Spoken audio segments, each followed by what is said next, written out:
I don't really like Indian movies because the actors are always overreacting, and the movies are not logical at all. But this is just my personal opinion. However, I've discovered that there are stories stranger than Indian movies. Let me give you a real life example. I'll tell you a story about a young woman named Samantha. Samantha was a beautiful girl with blonde hair and green eyes. She lived with her grandmother after her parents died in a horrible car accident. The whole country read about it. She had many friends, and all the neighbors liked her. They considered her the most beautiful girl in town. Many had proposed to her, but she didn't care much for them. One day, Samantha was walking alone down the street after visiting one of her friends. Suddenly, she had an eerie feeling that someone was following her. She began running and crying for help. Her follower began running and stopped her. He was an ugly man, pointing a knife in her direction. He asked her to hand over her purse. She threw it at him and made a run for it. The man said wait and made to stop her, but another man appeared out of nowhere and punched the thief, who fell unconscious. The brave and good Samaritan picked up Samantha's purse and handed it to her. He was very handsome, with green eyes, soft hair, and an amazing smile. He escorted her back home, and she felt that he was her knight in shining armor. She went inside and hugged her grandmother tight, who was a little surprised but smiled. Samantha was so happy that she gently pulled her grandmother to her feet, and they whirled around and danced playfully. The very next day, she was surprised when she answered the doorbell. Steve, the tall, handsome man, was standing there, holding flowers. He proposed to her, and she said yes. Thus began their love story. Then one day, Samantha was standing in the kitchen preparing dinner. Steve and her grandmother were out, but they were supposed to be back soon. Samantha had everything ready, and she set the table. The house door opened, and Steve walked in. Samantha went to greet him, but she felt dizzy and fainted. Steve quickly took her to the hospital. The doctor congratulated Steve, saying that he was going to be a father. Steve was ecstatic, but Samantha was not. Instead, she was shocked and nervous. She said that she was too young to have kids, that she wasn't ready to be a mother. Steve was taken aback and said, "But why? Don't you want him?" Things were different from that point on. Samantha tried to get an abortion several times, but Steve was always stopping her. She couldn't accept it. She blamed Steve, but Steve couldn't understand her. In her 7th month of pregnancy, Samantha was with her grandmother at the supermarket when she saw a small boy run onto the road. Fearing he might get run over by a car, Samantha quickly pulled the boy off the road to safety. The boy's mother saw what happened and thanked Samantha, feeling so grateful and relieved. Samantha was crying at the moment and replied, "No need to thank me. I'm going to be a mother like you soon." For the first time, she was beginning to feel real affection for the baby. "Forgive me," she silently thought to herself. She tried to contact Steve many times to tell him that she had finally accepted. She was ready to become a mother, but he never responded. Finally, the day had come. Samantha went to the hospital to give birth. After the surgery, she was very tired. Nevertheless, when she woke up, she immediately asked for the baby. Her grandmother handed her the child. It was a daughter, and she was so beautiful. The nurse tried to take the baby out of her arms, but Samantha refused, wanting to hold her for as long as she could. The next day, Samantha heard a big commotion, and she had a feeling of dread that something bad had just happened. It was confirmed when she saw her grandmother's face. She asked what had happened, and her grandmother told her that a child was missing and had apparently been kidnapped. Samantha's pale face slowly pleaded, "Please don't tell me that it was my daughter." When her grandmother nodded, Samantha broke down and began crying and wailing in pain. The nurses tried to calm her down, and when she did, her grandmother came over to her and handed her a note. It had been found in her missing daughter's hospital crib. It was in Steve's handwriting. It simply said, "If you don't want her, I do." Then Samantha fainted. For many years, she tried finding her baby, but couldn't. Steve and her daughter had vanished into thin air. She felt as if time had stopped for her, but Steve didn't feel that way. He raised their daughter into a beautiful young woman. He named her Margot. Whenever Margot asked about her mother, Steve would always tell her that her mother was dead, but he often told her stories about her mother and how much he had loved her. Margot's intuition, however, told her that her father wasn't being completely honest with her. and that he was hiding some big dark secret. One day, Steve fell ill unexpectedly. He called Margot to him and told her that he was very sick and felt that he was going to die soon.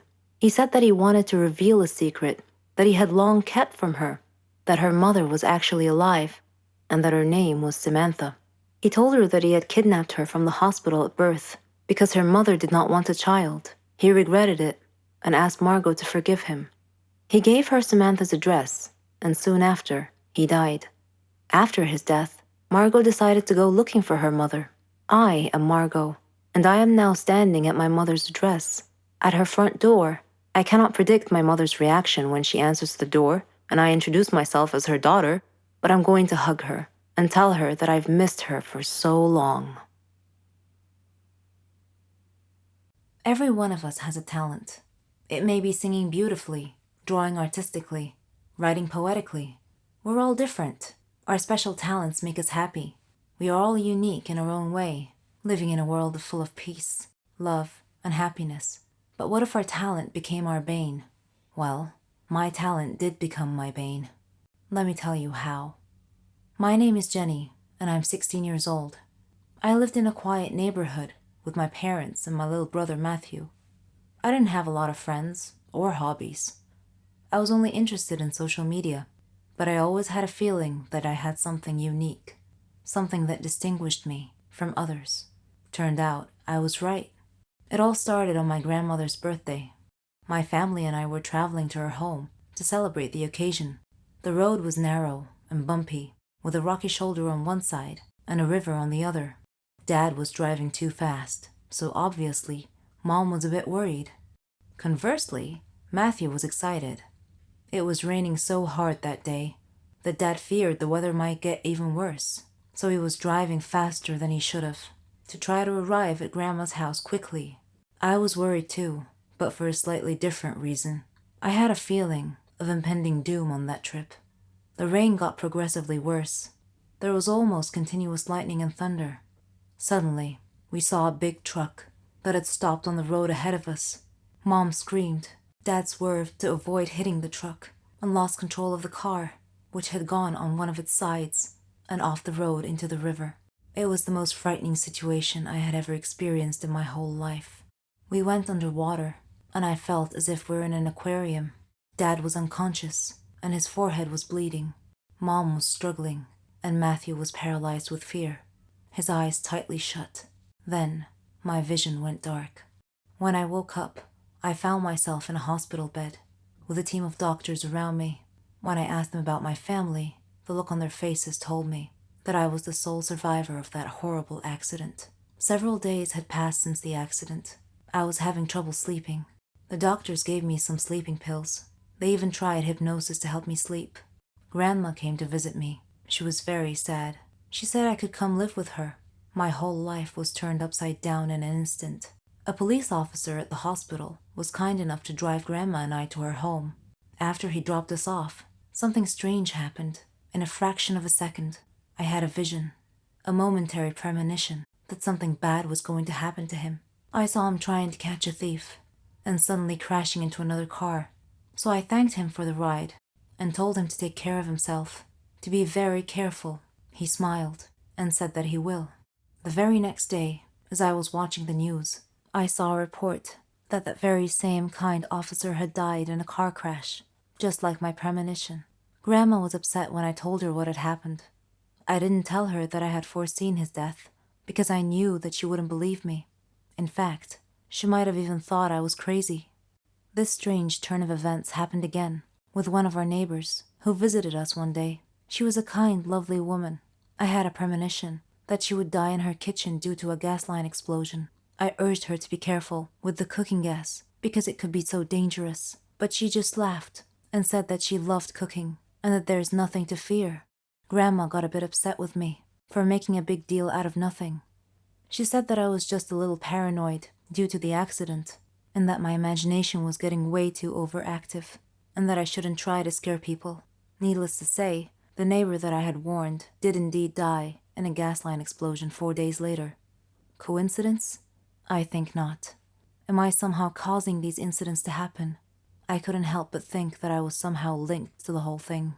I searched the internet for any information about this phenomena, and I found that it was common in people who had been involved in a traumatic experience, especially almost drowning incidents. I read a research that said that parts of the subject's brain would become very active.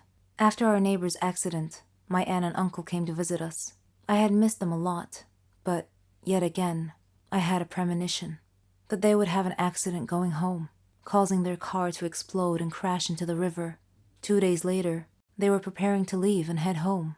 I begged them to stay one more night, but they said that they couldn't because they had work the next day. I told Grandma about my premonition, and she scolded me, told me to stop this nonsense. She thought it was my overactive imagination again. My uncle came in as Grandma was scolding me and asked me what was wrong. I wanted to say, "Nothing important, Uncle. Just premonitions of doom, that's all." But I didn't.